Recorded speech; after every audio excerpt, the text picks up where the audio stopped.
Digestive system of human. ये हमारी book का लेसन नंबर 22 है। तो लेसन नंबर 22 हम स्टडी करेंगे मनुष्य का पाचन तंत्र।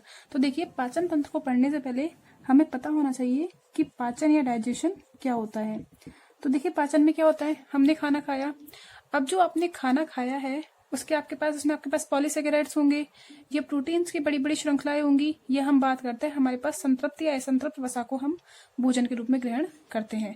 तो हमारे मुख्यतः भोज्य पदार्थों में या तो कार्बोहाइड्रेट है, या प्रोटीन है, या वसा है, और इनका ही मिश्रित रूप हम भोजन के रूप में ग्रहण करते हैं। अब जो आपने भोजन खाया है, इस भोजन को आपने क्या करना है, छोटे छोटे अवशोषण योग्य कणों में तोड़ा जाता है, और साथ में इसको तोड़ने के बाद इसका अवशोषण किया जाता है। क्लियर हुआ? तो पाचन किसे कहते हैं हम? शरीर का वह तंत्र, पाचन तंत्र किसे कहेंगे? देखिए, क्या है पाचन तंत्र में? शरीर का वह तंत्र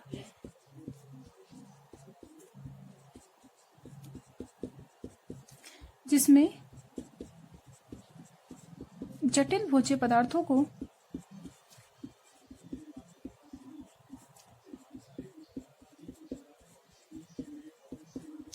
सरल एवं अवशोषण योग्य भोजन पदार्थों में तोड़ा जाता है, एवं अवशोषण योग्य भोज्य पदार्थों में तोड़ा जाता है।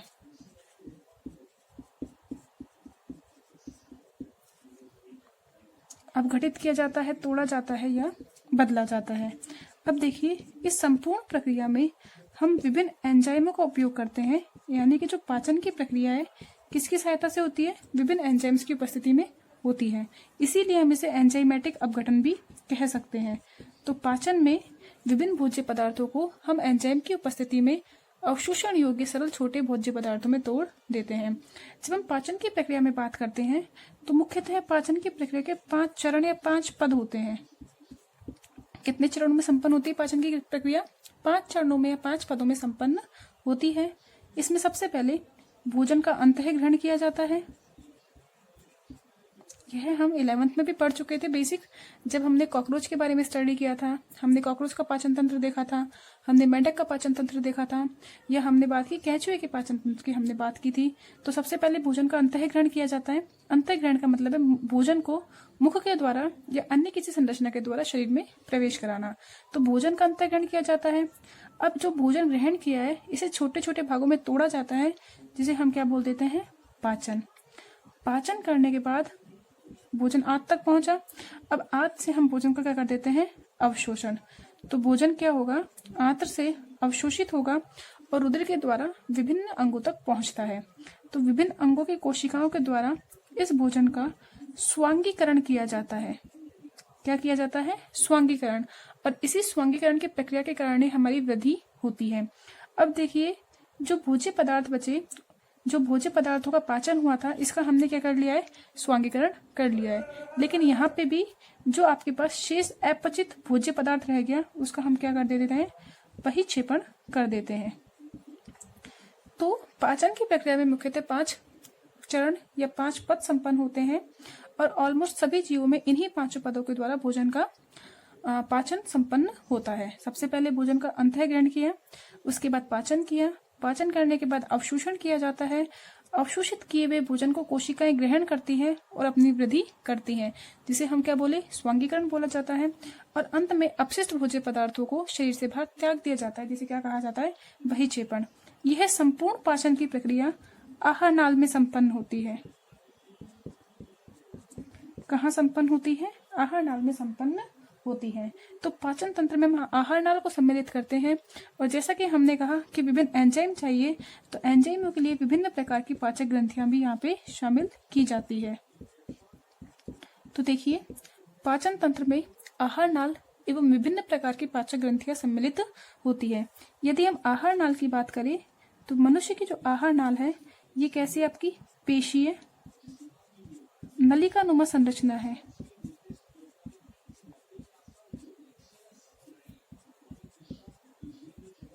आहार नाल कैसी संरचना है? आहार नाल आपकी पेशीय नलिका नुमा संरचना है, और यह जो पेशीय नलिका नुमा जो संरचना है, यह नली हमारे मुख से प्रारंभ होती है और कहाँ तक फैली होती है, गुदा मार्ग तक फैली हुई होती है। तो मुख से प्रारंभ होकर गुदा मार्ग तक हमारी आहार नाल फैली होती है। देखिए, आहार नाल के भाग में हम बात करें तो सबसे पहले मुख से भोजन ग्रहण किया, इस भोजन को मुख से कहाँ डाला जाता है, हम मुख गुहा में या मुख गुहिका में डालेंगे। तो मुंह है हमारी ओपनिंग है जो कि लिप्स से घिरी होती है, आपके एक छिद्रनुमा संरचना है जिसकी सहायता से भोजन का अंतःग्रहण किया जाता है। आप जो कोर या नेवाला जो खाते हो, जो आप मुख में रखते हो, वो कहाँ रखते हैं, मुख गुहा में। इस मुख गुहा में आपकी जिह्वा यानी कि जीभ उपस्थित होती है, साथ ही साथ दांत, और यहाँ पे हमारे पास लार ग्रंथि भी उपस्थित होती है। मुख गुहा में क्या उपस्थित होती है, लार ग्रंथि उपस्थित होती है जो कि लार का स्त्रवण करती है। हम आगे बात करेंगे कि इस लार में हमारे पास एमाइलेज या टाइलिन एंजाइम उपस्थित होता है जो कि कार्बोहाइड्रेट का, विशेष रूप से कार्बोहाइड्रेट के पाचन में सहायता करता है। मुख गुहा आगे खिलती है ग्रसिनी में। यह ग्रसनी मुख गुहिका को जो भोजन है आपका उसे ग्रसिका तक पहुंचाने का कार्य करती है। ग्रसिका हमारे पाचन तंत्र का भाग होता है, जबकि श्वास नली हमारे श्वसन तंत्र का भाग होता है। तो भोजन मुख गुहा से आपके ग्रसिका में ही प्रवेश करे, श्वास नली में प्रवेश ना करे, इसके लिए एपिग्लोटिस यानी कि गांठीडापन पाया जाता है। यह ग्रसिका आगे जाके आपके आमाशय में खुलती है। आमाशय या स्टमक वाला भाग जो कि थैलीनुमा संरचना होती है, यहाँ पे विभिन्न प्रकार के पाचक एंजाइम और HCl का स्त्रवण होता है। यह आमाशय आगे जाके आपकी छोटी आंत में खुलता है। छोटी आंत के 3 भाग होते हैं जिसे हम ग्रहणी, अग्र क्षुदांत्र एवं क्षुदांत्र कहते हैं। अभी इन्हें हम डायग्राम की सहायता से भी देखेंगे। तो देखिए, सबसे पहले मुख से भोजन ग्रहण किया, मुख गुहिका में डाला अपने भोजन को, मुख गुहिका में आपके दांतों की सहायता से भोजन को पीसा गया, यहाँ से ग्रसनी की सहायता से ग्रसिका, और ग्रसिका से भोजन कहाँ पहुंचा, आमाशय में। आमाशय आपकी थैलीनुमा संरचना है जो कि मुख्य रूप से पेप्सिनोजन और HCl का स्त्रवण करती है। आमाशय से भोजन कहाँ पहुंचा, छोटी आंत में। छोटी आंत के 3 भाग है, ग्रहणी, अग्र क्षुदांत्र और क्षुदांत्र। छोटी आंत से भोजन प्रवेश करता है बड़ी आंत में। छोटी आंत से भोजन की प्रवेश कहाँ हो रहा है, बड़ी आंत में। और जब हम बड़ी आंत की बात करते हैं तो छोटी आंत जहाँ बड़ी आंत से जुड़ती है वहां पे हमारे पास एक अवशेषी अंग कृमि रूपी परिशेषिका उपस्थित होती है। तो कृमि रूपी परिशेषिका आज मनुष्य में अवशेषी अंग है जो कि कभी कभी आपकी इसमें स्वेलिंग हो जाती है, तो जिसे हम अपेंडिक्स का ऑपरेशन कहते हैं, इसे काट के अलग कर दिया जाता है। इस बड़ी आंत के भी 3 भाग होते हैं। सबसे पहले हम बात करते हैं इसमें उंडुक वाला भाग, उंडुक जिसे हम कहते हैं सीकम, तो उंडुक। इसके बाद हम बात करते हैं इसमें बृहदांत्र, और जो लास्ट इसका भाग है उसे हम बोल देते हैं मलाशय। इस मलाशय में अपचित भोजन इकट्ठा हो जाता है और जो कि अंततः गुदा मार्ग के द्वारा शरीर से बाहर त्याग दिया जाता है। अब देखिए क्या क्या संरचना शामिल हुई आंत्र की संरचना में, आहार नाल की संरचना में। मुख गुहिका, ग्रसनी, ग्रसिका, आमाशय, छोटी आंत, बड़ी आंत और लास्ट में गुदा। ठीक है। इसके अलावा हमने कहा पाचक ग्रंथियों के बारे में हमने बात की, तो हमारे पास 3 पाचक ग्रंथियां पाई जाती है। जैसे लार ग्रंथि के बारे में तो हम बात कर ही चुके थे, एक तो हमारे पास लार ग्रंथि है यहाँ पे, एक हम बात करेंगे यकृत की, और साथ ही साथ हम बात करेंगे अग्नाशय ग्रंथि की। यह जो अग्नाशय ग्रंथि है यह एक मिश्रित ग्रंथि है,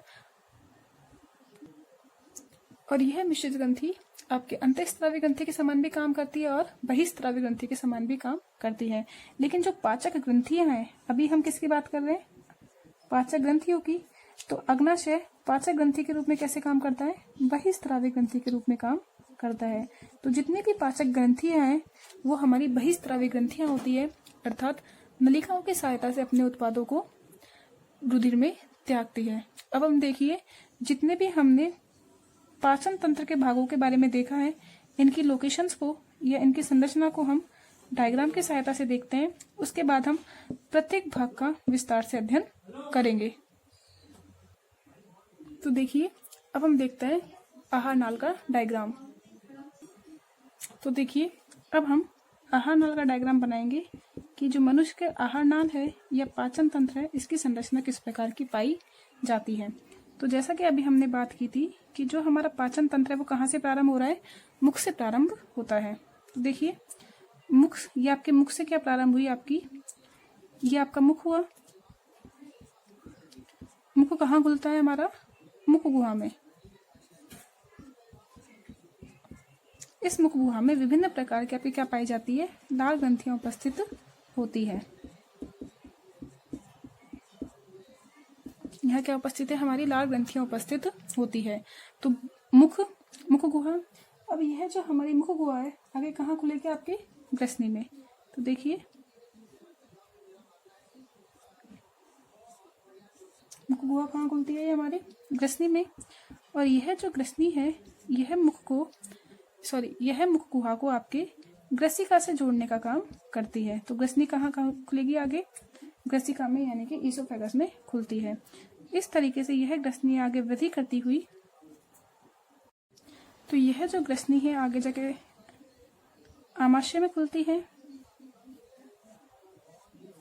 तो आमाशय एक थैलीनुमा संरचना है। तो ग्रसिका कहाँ खुल गई, हमारे आमाशय में। आमाशय में जहाँ पे आपकी ग्रसनी जुड़ती है, यहाँ पे हमारे पास जठरागम अवरोधनी होती है और यहाँ पे हमारे पास जठर निर्गम अवरोधनी पाई जाती है। यह आमाशय अब कहाँ खुलेगा, छोटी आंत में।